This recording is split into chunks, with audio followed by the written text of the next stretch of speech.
आज हम जो पढ़ने वाले हैं वो अनुभव परिपक्व कविता, जो तुम्हारी नई कविता की अंतिम कविता है। और इसके बाद तुमको नई कविता नहीं है, 4 कविताएं हम पढ़ा चुके हैं। बहुत सिंपल कविता है, कविता में कोई ज़्यादा भाव गूढ़ार्थ नहीं है और ये एकदम खड़ी बोली भाषा में लिखी हुई, सरल भाषा में लिखी हुई कविता है। सच्चिदानंद हीरानंद वात्स्यायन आग्नेय इसके कवि है। मैं पिछली क्लास में आग्नेय जी का परिचय भी दिया था और मैं काफ़ी बातें आग्नेय जी के जीवन से और लेखनी से संबंधित पिछली क्लास में स्पष्ट किया था और कविता का भी संक्षिप्त में सार बताया था। लेकिन आज कविता का भावार्थ विस्तृत रूप से बताना चाहता हूँ। और उससे पहले कवि सच्चिदानंद हीरानंद वात्स्यायन आग्नेय जी का परिचय भी स्पष्ट रूप से बता देना चाहता हूँ। आग्नेय जी हिंदी साहित्य में ये पूरा जो नाम है इनका, ये तो पूरा नाम अपनी जगह है, लेकिन ये आग्नेय नाम से जाने जाते हैं। हिंदी साहित्य में इनको आग्नेय कहकर बुलाया जाता है और ये प्रयोगवाद के प्रवर्तक माने जाते हैं। जो भारतेंदु युग के बाद द्विवेदी युग के बाद छायावाद, उसके बाद प्रगतिवाद, फिर उसके बाद प्रयोगवाद का ये समय आता है। और ये कविताएं जो हम प्रयोगवाद की है, इसमें मनोविज्ञान, फ्राइड के मनोविज्ञान का प्रभाव दिखाई देता है हमको और नए नए प्रयोग किए गए हैं कविता के क्षेत्र में। नए नए छंद और अलंकारों का भी प्रयोग हुआ है। हेलो ओमकार, आपका स्पीकर ऑफ रखो, म्यूट करो। हाँ ठीक है। किसकी आवाज़ है ये?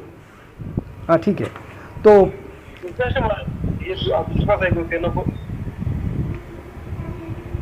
हेलो, हाँ ठीक है।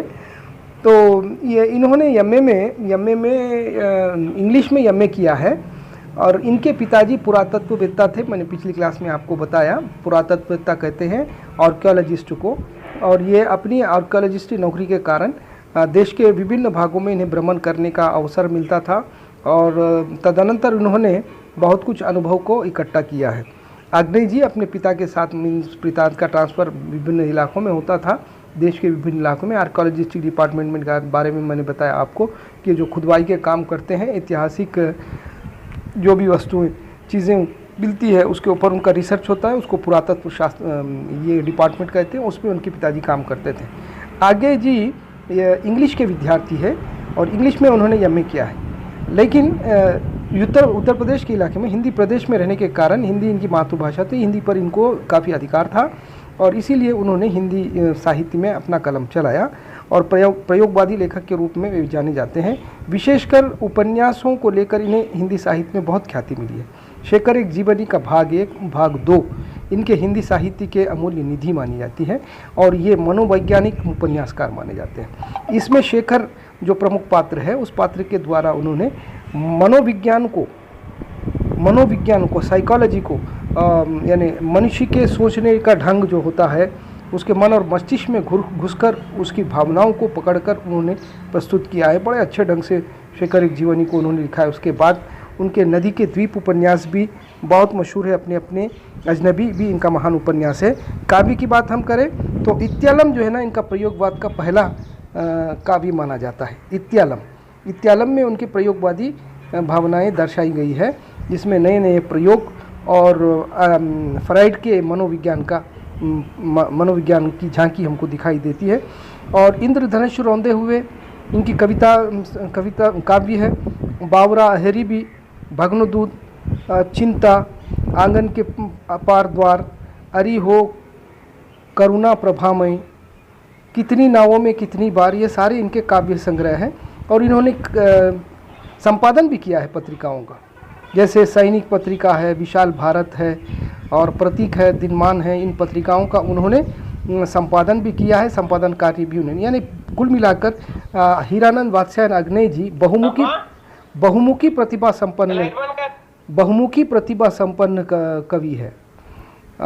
एक कवि होने के साथ साथ उपन्यासकार भी है, नाटककार भी है और कहानीकार भी है, निबंधकार भी है, यात्रा वर्णन भी उन्होंने लिखा है। इस प्रकार बहुमुखी प्रतिभा हीरानंद वात्स्यायन जी की है। और इन्होंने 40 से लेकर 42 तक दिल्ली की आकाशवाणी में काम किया था। आकाशवाणी दिल्ली मालूम है आप लोगों को? ये आकाशवाणी किसको कहते हैं? रेडियो एक्सचेंज मालूम है आप लोगों को? अब वो रेडियो तो घरों में, रेडियो तो घरों में बहुत कम है। अब आजकल तो पूरे घरों में टीवी हो गई है और टीवी से ज़्यादा आगे बढ़कर मोबाइल, तकनीकी विकास काफ़ी हो चुका है। रेडियो अब किसी घर में नहीं रहा, लेकिन वो ज़माना था, एक 20 साल के नीचे की बात मैं आपको बता रहा हूँ, हर घर में रेडियो होता था और रेडियो का इस्तेमाल होता था। तो इन्होंने आकाशवाणी दिल्ली में जो है कार्य किया है 2 साल तक। फिर उसके बाद 3 साल तक इन्होंने सैनिकों की सेवा भी की है, सैनिक डिपार्टमेंट में काम किया है इन्होंने, भारतीय सेना में अपनी सेवाएं प्रदान की है। 5 साल तक विदेश यात्रा की है इन्होंने, 55 से लेकर 60 तक यूरोप में, विशेषकर यूरोपीय देशों में उन्होंने यात्रा की है। जापान, फिलीपींस, फ्रांस, अमेरिका आदि विदेशों में जाने का अवसर मिला और काफ़ी कुछ अनुभव उन्होंने इकट्ठा किया है।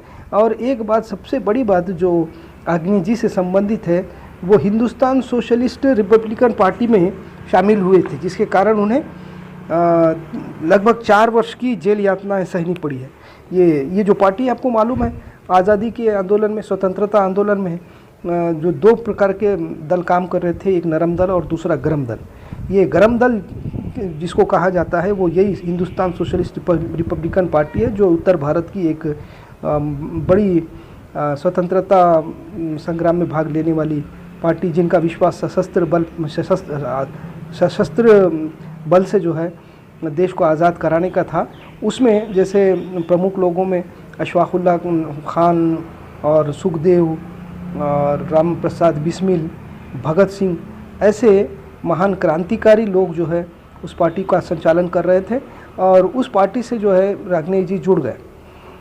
यमे होते ही उन्होंने इस पार्टी में ज्वाइन कर लिया। और वो पार्टी उस टाइम में काफ़ी बदनाम थी, अंग्रेज़ों की दृष्टि से वो पार्टी क्रांतिकारी पार्टी यानी आतंकवादी पार्टी मानी जाती थी।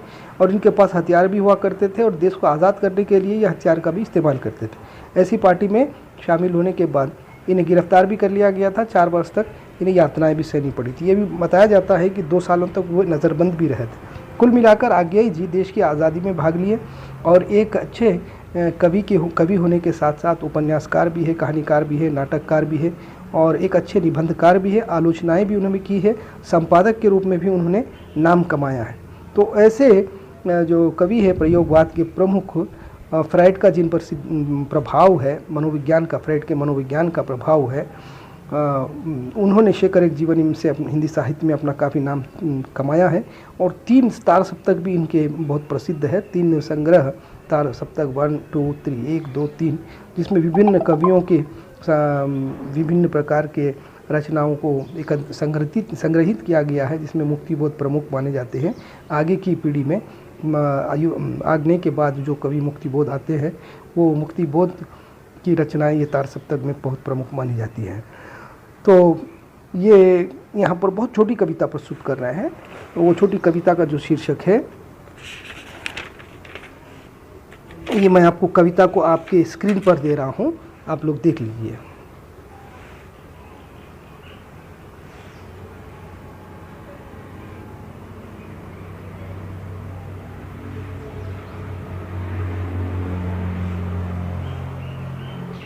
ये रही छोटी कविता, अनुभव परिपक्व। आप लोग स्क्रीनशॉट भी मार सकते हैं। अनुभव परिपक्व में कवि आग्नेय जी ये बताना चाहते हैं कि मनुष्य जन्म लेने के बाद उसके सोचने और विचारने का ढंग अलग होता है। फिर जैसे जैसे उसकी आयु बढ़ते जाती है, उसके दिमाग में, दिल में परिवर्तन होते जाता है और वो उसमें समझ पैदा होने लगती है। फिर उसकी आकांक्षाएं, इच्छाएं भी अलग रूप लेना शुरू करती है। जो छोटा बच्चा होता है वो खिलौनों से खुश होता है और खिलौने भी उसे उसके मानसिकता के हिसाब से ही पसंद आते हैं और सबकी अलग अलग पसंद होती है। इस कविता में एक बालक की जो मानसिकता आरंभ में होती है, किस प्रकार से अपने माता पिता के प्रति वो हट करता है और समझाता है और जिद करता है, वो पहली पंक्तियों में बताया गया है। फिर बाद की पंक्तियों में जो है उसमें आने वाले परिवर्तन को बताया गया है। देखिए, माँ से बच्चा अनुरोध कर रहा है, माँ हम नहीं मानते, अगली दिवाली पर मेले से हम वह गाने वाला टीन का लट्ठू लेंगे ही लेंगे। बालक कह रहा है। किसे कह रहा है? माँ से कह रहा है कि दिवाली पे मेला लगेगा। अब मेले तो लगते रहेंगे, आपको मालूम है। आप लोग इसको स्क्रीनशॉट मार लीजिए, कविता को आपके पास रह जाएगी। तो हाँ, तो हम वह गाने वाला टीन का लट्ठू लेंगे ही लेंगे। मेला लगने के बाद माँ से अभी से वो अनुरोध कर रहा है कि हमको टीन का लट्टू, वो भी गाने वाला चाहिए, आवाज़ वाला चाहिए। वो टीन का लट्टू जो ज़्यादा पैसे वाला होता है। बच्चों में जो मानसिकता होती है, पैसे कितने भी हो, कीमत कितनी भी हो, क्योंकि कीमत से, पैसों से उनका कुछ लेना देना नहीं होता है। और उनको तो बस अपने माता पिता के पास अपने फरमाइश को, अपनी इच्छा को प्रकट करना होता है। और जो भी वस्तु उन्हें पसंद आती है तुरंत उसे खरीदना चाहते हैं। आप लोगों को ये बताना चाहता हूँ कि ये जो चाइल्ड साइकोलॉजी होती है वो इसी प्रकार की होती है। और इसके जो 3 स्टेजेस है उसको लेखक बताते हुए हमको ये संदेश दे रहे हैं, हमको ये मैसेज दे रहे हैं कि हर घर में, हर परिवार में बालक होते हैं। तो बालकों की जो साइकोलॉजी होती है, मानसिकता होती है, उसको पढ़कर उसके अनुरूप हम अगर उन्हें कंट्रोल करेंगे बचपन में ही, तो आगे जाकर उनकी जो इच्छाएं हैं, आकांक्षाएं हैं, वो नियंत्रित रहेगी। उसमें कोई क्या कहते हैं उसको, कोई बड़ी इच्छाएं, बड़ी ख्वाहिशें, बड़ी जिद नहीं हो सकती है। बच्चा जो है आगे जाकर कंट्रोल में रहता है। अब कुछ घर ऐसे होते हैं जिनके पास पैसे की कोई कमी नहीं होती है और वो अपने बच्चों की सारी इच्छाओं को पूरा करते हैं, ख्वाहिशात को पूरा करते हैं। तो वो बच्चे जो है बहुत जल्दी बिगड़ जाते हैं। तो पहली 4 पंक्तियों में जो है वो टीन के लट्ठू की क्या मांग कर रहा है बच्चा, और कह रहा है कि नहीं, हम नहीं जानते, हम कुछ नहीं सुनेंगे। और माँ समझाएगी ना, नहीं बेटा वो लट्ठू पैसे ज़्यादा है, उसकी ख़रीदने के लिए पैसे चाहिए, अपना बजट कम है, अपने पास पैसे नहीं है, पिताजी की तनख्वाह नहीं आई, अगले साल लेंगे, फिर साल लेंगे, वो लट्ठू से नुकसान है। इस तरह माँ जो है ना हिले बनाती है, कुछ ना कुछ बच्चे को समझाने लगती है, लेकिन बच्चा मानने को तैयार नहीं है।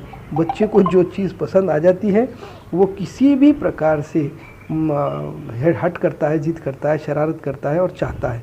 तो वही बात वो कह रहा है कि हम नहीं मानते, अगली दिवाली पर मेले से हम वह गाने वाला टीन का लट्ठू लेंगे ही लेंगे। नहीं, हम नहीं मानेंगे, तुम कुछ भी कहो, कितना भी समझाओ, कितने भी झांसे हमको दो, हम नहीं मानेंगे। अगली दिवाली पर हमको लट्ठू चाहिए ही चाहिए। ये पहली पंक्तियों में वो हट, वो जो बालक होता है, बालक का वो हट, वो शरारत, वो जिद, जो किसी भी प्रकार यानी केन प्रकार अपनी मांग को पूरा करना चाहता है और वो उस चीज़ को लेना ही चाहता है, खिलौने को लेना ही चाहता है, वो अपनी माँ से कह रहा है। ये आरंभिक दशा है। ये आरंभिक दशा में अगर माता पिता बड़ी होशियारी से, बड़ी चालाकी से अपने बच्चों की जो हठीलापन है, जो ज़िद है, उसकी जो मांग है, उस पर अगर अंकुश लगा दे तो निस्संदेह आगे के जो परिणाम होंगे वो बहुत बेहतर होंगे, बहुत अच्छे होंगे। हम देखते हैं कि ये जो पहला स्टेज होता है, ये पहले स्टेज में माता पिता अपनी ममता से, अपने प्रेम से बच्चों के प्रति जो होता है, अपने लाड़ से, ये पहली स्टेज में हार जाते हैं।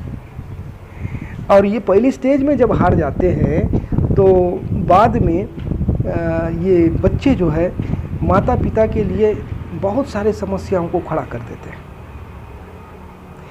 पहली स्टेज में ही। अब कुछ लोगों को बच्चे देर से होते हैं और कुछ लोगों को पहले ही हो जाते हैं। और बच्चों के प्रति किसको मोहब्बत नहीं होती? पशु भी अपने बच्चों को बहुत प्रेम करता है।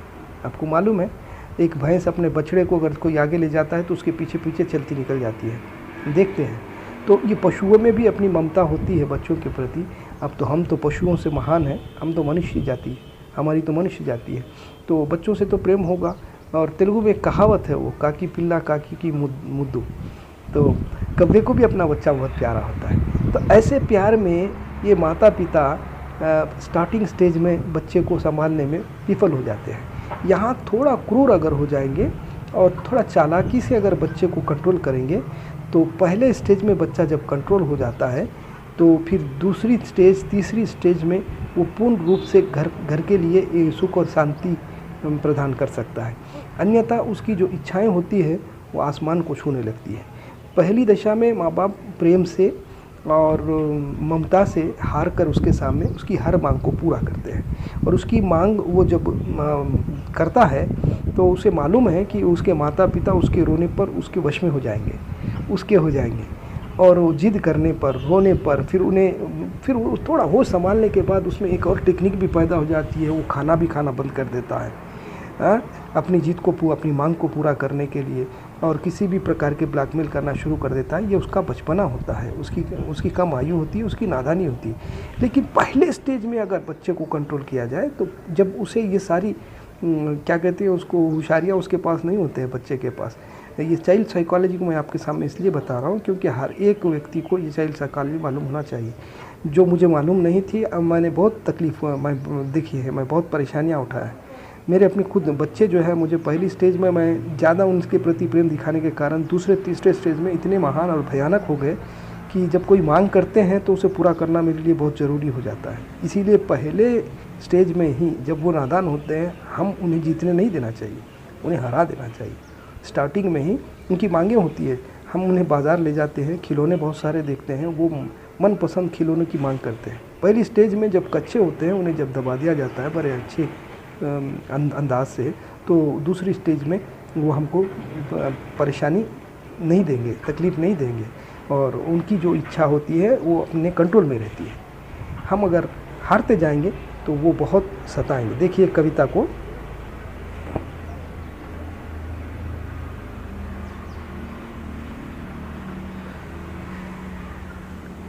कल गुड़ियों का मेला है। फिर कुछ दिनों की बात है, वो दिवाली की बात थी, वो टीन के लट्ठों की, गाने वाले टीन के लट्ठों की बात थी। एक प्रकार का विशेष खिलौना था जो उस समय प्रचलित था, जिसका मूल्य ज़्यादा था। ऐसे ज़्यादा मूल्य वाले खिलौने को भी वो मांग कर रहा था अपनी माता से। अब कुछ दिन बीत गए, अब वो कह रहा है कल गुड़ियों का मेला है, मुझे 1-2 पैसे वाली कागज़ की फिरकी तो ले देना। अब थोड़ा उसके डिमांड में कमज़ोरी आ गई। देखिए आप, बच्चे के डिमांड में थोड़ा कमज़ोरी आ गई। पहली जो पंक्तियाँ हैं उसमें जो डिमांड था, उसकी जो मांग थी, वो उसका दृढ़ संकल्प था, और बहुत मजबूती से वो अपने माँ को कह रहा था कि आप क्या भी कहें हम नहीं मानेंगे, आप कुछ भी कहें हम नहीं मानेंगे, हमको तो लेना ही लेना है, हमको तो खिलौना चाहिए ही चाहिए।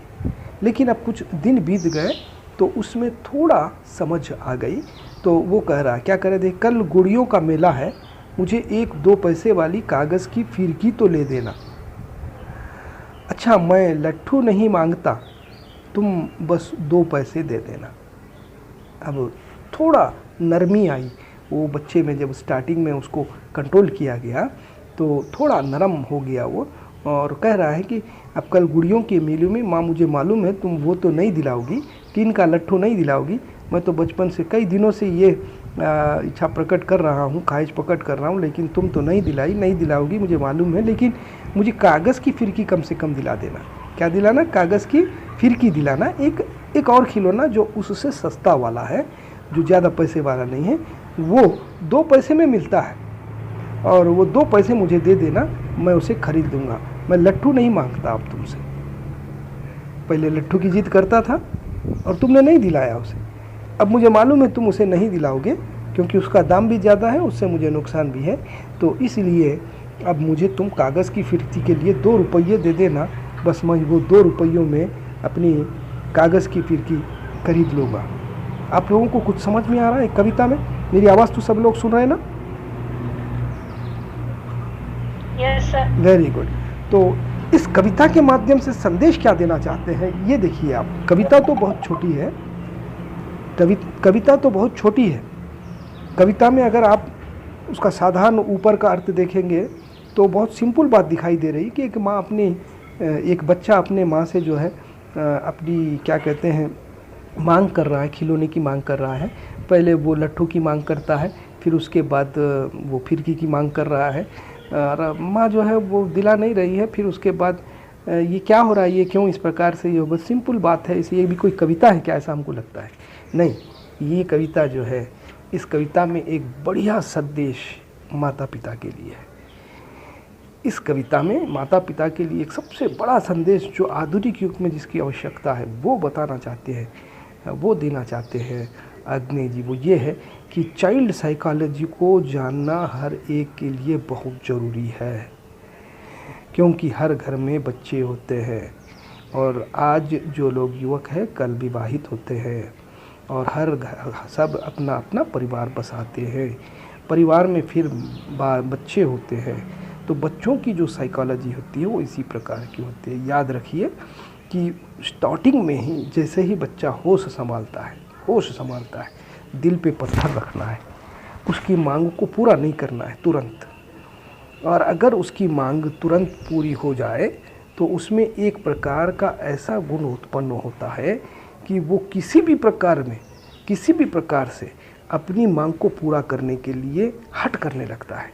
और उसे मालूम है कि वो प्रेम का ब्लैकमेल करता है, प्यार का ब्लैकमेल करता है, फिर खाना बंद करता है। तो छोटी छोटी मांगें जो होती है वो तो अपनी जगह होती है, उसमें अपना पैसा भी खर्च नहीं होता है, बच्चे के लिए नुकसान भी नहीं होता है। लेकिन याद रखिए जैसे वो बड़ा हो जाता है उसकी मांग वैसे ही बड़ी हो जाती है। उसकी उम्र जैसी जैसी बढ़ती जाती है वैसी वैसी उसके मांगें भी बढ़ती जाती है, उसकी इच्छाएं भी बढ़ती जाती हैं, उसकी पसंद भी बढ़ती जाती है। तो अगर वो बड़ा होकर ये कहेगा कि चाँद को लाकर मेरे कदमों में रख दो, तो क्या माता पिता ला सकते हैं? नहीं ला सकते हैं, क्योंकि जो भी चीज़ होती है वो सीमा में ही माता पिता उसे दिला सकते हैं। लेकिन उसकी मांग उसके बढ़ने के बाद सीमाओं से परे होती है, बजट से ऊंची होती है और उसकी ख्वाहिशात भी बहुत बड़ी होती है। माता पिता को वो पूरा करने के लिए बहुत समस्याओं का सामना करना पड़ता है। तो ये समस्याओं से और मेंटल टेंशन से अपने आप को बचाना है तो चाइल्ड साइकोलॉजी को जानना हर एक के लिए बहुत ज़रूरी है। उसी चाइल्ड साइकोलॉजी को जो है इस कविता की छोटी सी कविता के माध्यम से अग्नि जी हमको बता रहे हैं चाइल्ड साइकोलॉजी को। तो दूसरी पंक्ति में कुछ समय हो गया तो एक और मेले में माँ से वो कह रहा है कि मुझे मालूम है माँ तुम मुझे वो लट्ठू नहीं दिलाएंगे, क्योंकि बहुत दिन से मैं कह रहा हूँ मुझे वो लट्ठू नहीं दिलाए, लेकिन कम से कम मुझे वो कागज़ की फिरकी दिलाना, वो 2 पैसे में आती है, तुम 2 पैसे मुझे दे देना, मैं वो कागज़ की फिरकी खरीद लूँगा। अब वो थोड़ा नीचे आया है, स्टेप डाउन हुआ है, क्योंकि भाई पैसा सबके पास नहीं होता है। एक गरीब परिवार है, अब गरीब परिवार का बच्चा अगर वो किसी अमीर परिवार के बच्चे को देखकर उसके बराबरी की मांग कर बैठा तो क्या एक गरीब परिवार जो 3 वक्त की रोटी कमाना जिसके लिए बहुत मुश्किल है, खाना खाना 3 वक्त मुश्किल है, तो वो अपने बच्चों के इन मांगों को जो अमीर परिवार के बच्चों के मांगों के बराबर के पूरी कर सकते हैं? नहीं कर सकते हैं। तो ऐसी स्थिति में उन्हें इस प्रकार कंट्रोल करना ही बहुत ज़रूरी। एक बात मैं आपको अपनी ओर से बताना चाहता हूँ, भले ही अपने पास पैसा हो, भले ही हम बच्चे की मांग को पूरा कर सकते हैं, फिर भी जो पहला स्टेज होता है होश संभालते ही बच्चा अपनी मांगें करता है, उस वक्त उसको रोकना बहुत ज़रूरी है। उसको समझा के रोकना, उसको प्यार से रोकना, उसको डरा के रोकना। तो वो जब पहली स्टेज में ही उसको हम अंकुश लगा देते हैं, उस पर प्रतिबंध लगाते हैं, उसको कंट्रोल कर लेते हैं, नियंत्रित कर लेते हैं, तो बाद में जाकर वो बच्चा हमारे हिसाब से ही रहेगा और उसकी मांगें भी हमारे हिसाब से ही रहेगी और वो परिवार के लिए कोई समस्या नहीं बनेगा, अन्यथा वो परिवार के लिए समस्याएं खड़ा कर सकता है। अंतिम 4 पंक्तियां आपको मैं बता रहा हूँ, देखिए अंतिम 4 पंक्तियां, अनुभव परिपक्व, क्योंकि अब उसका अनुभव परिपक्व होता जा रहा है। 10 मिनट का समय है। थोड़ा जो पहले स्टेज में था वो अनुभव उसका बहुत छोटा सा कच्चा अनुभव था बच्चे का, फिर बाद में थोड़ा उसमें समझ आई, थोड़ा अनुभव आया, फिर उसके बाद उसका अनुभव पकने लगा है। अब भाई अनुभव तो पकेगा ना सबका, होश संभालने के बाद जो उसका अनुभव है वो फिर एक 5 साल के बाद अलग होता है, 8 साल के बाद, 10 साल के बाद, इस तरह से उसके अनुभव में क्या कहते हैं परिपक्वता आने लगती है। वो परिपक्वता ही बता रहे हैं और उसको हमें जानना बहुत ज़रूरी है। उसके अनुरूप हम उसे पाल सकते हैं, उसका पालन पोषण कर सकते हैं बच्चे का। अंतिम 4 पंक्तियों में देखिए, अच्छा माँ मुझे खाली मिट्टी दे दो। देखिए आप, इतना स्टेप डाउन हो गया, वो इतना नीचे आ गया, इतना माँ के अनुरूप उसका दिमाग आ गया, बजट के अनुरूप वो सोचना शुरू कर दिया। कुछ समय के बाद और भी उसमें परिवर्तन आ गया। जो पहले जो ज़्यादा पैसों की वस्तुओं की मांग कर रहा था, फिर बाद में थोड़े पैसों की वस्तुओं की मांग कर रहा है, उसके बाद कोई भी पैसा खर्च करने की ज़रूरत नहीं है, ऐसी चीज़ की मांग कर रहा है, मिट्टी की मांग कर रहा है। जो मिट्टी का मूल्य नहीं होता है, पैसा नहीं होता है मिट्टी का, बिना पैसे के मिलने वाली चीज़ को वो मांग कर रहा है। देखिए, अच्छा अम्मा मुझे खाली मिट्टी दे दो, मैं कुछ नहीं मांगूंगा, मेले जाने का हट भी नहीं करूंगा, जो कहोगी मानूंगा। अब वो माँ से आखिरी वो स्थिति तक आ गया कि मैं मेला जाने का हट भी नहीं करूँगा, क्योंकि मेला जाने के बाद पैसा खर्च होता है ना। मेला तो आप लोगों को मालूम है, जत्रा जिसको कहते हैं, एग्जीबिशन भी कहते हैं, जहाँ पर ज़्यादा लोग जमा हो जाते हैं।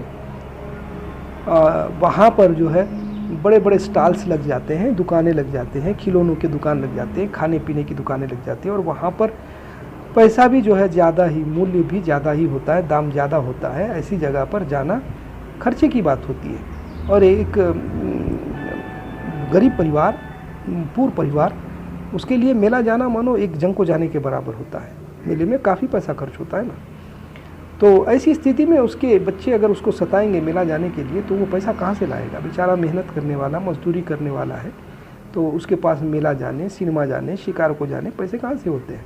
तो उनके बच्चों को तो ऐसी स्थिति में इस प्रकार अपने आप को एडजस्ट करना बहुत ज़रूरी होता है। और धनवान को भी इसी प्रकार अपने आप को कंट्रोल करेंगे तो बच्चों की जो मांगें होती हैं वो नियंत्रित रहती है।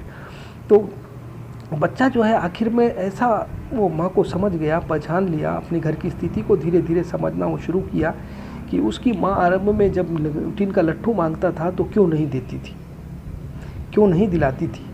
बाजू के घर वाले बच्चे को टीन का लट्ठू दिलाए, लेकिन मुझे क्यों नहीं दिलाई माँ? उसको दूसरे स्टेज में थोड़ा समझ में आया, और जब तीसरे स्टेज को आया तो उसको अपने घर की परिस्थिति सारी मालूम हो गई। उसके घर का बजट मालूम हो गया, और उसकी जो जीवन शैली है, उसका कितने पैसे में उसका गुजारा होता है, और पैसों के लिए उसे क्या, उसके घर के माता पिता कितनी मेहनत करते हैं, फिर पैसों का क्या वैल्यू है, ये सारी बातें उसको धीरे धीरे समझ में आने लगती है। और जब तीसरी स्टेज में आने के बाद वो कहता है कि नहीं, मुझे खिलौना भी नहीं चाहिए, और ना मैं बाज़ार जाना चाहता हूँ, ना मैं क्या कहते हैं मेले में जाना चाहता हूँ, ना मैं फिरकी चाहता हूँ, ना मैं लट्ठू चाहता हूँ। माँ मुझे सिर्फ एक बेमूल्य मट्ठी दे दे, यानी बिना कोई मूल्य वाली फ्री की जो मट्ठी मिलती है वो अच्छी चिकनी मट्ठी दे दे। मैं अपने हाथों से खिलौने बनाऊँगा और उन खिलौनों से खेलूँगा। अब उसे जो है समझ आ गई है कि माँ नहीं दिलाएगी, उसकी मांग वो बेकार में जाएगी। उसकी मांग जब उसे बेकार में जाएगी पता चलेगा तो माँ से मांग नहीं करेगा, उसी हट भी नहीं करेगा, जिद भी नहीं करेगा। अब वो तीसरी स्टेज में फिक्स हो जाता है, वो फाइनली ये फिक्स हो जाता है कि नहीं, मैं मांगने से फ़ायदा नहीं है, देने वाली नहीं है तो फजूल का मांग के क्या करेंगे। पहली बार लट्टू मांगा था, 8-10 दिन सताया माँ को, नहीं मिला लट्टू। कागज़ की फिरकी मांगा, वो भी नहीं मिला। अब और कुछ मांगूंगा, वो भी नहीं मिलेगा, नहीं दिलाएगी ना माँ, पैसे नहीं है, कहाँ से, क्या करेगी वो, कैसे दिलाएगी। तो लास्ट में बोले मिट्टी से ही मैं अपने खिलौने बना लूँगा और मिट्टी से ही खेल लूँगा।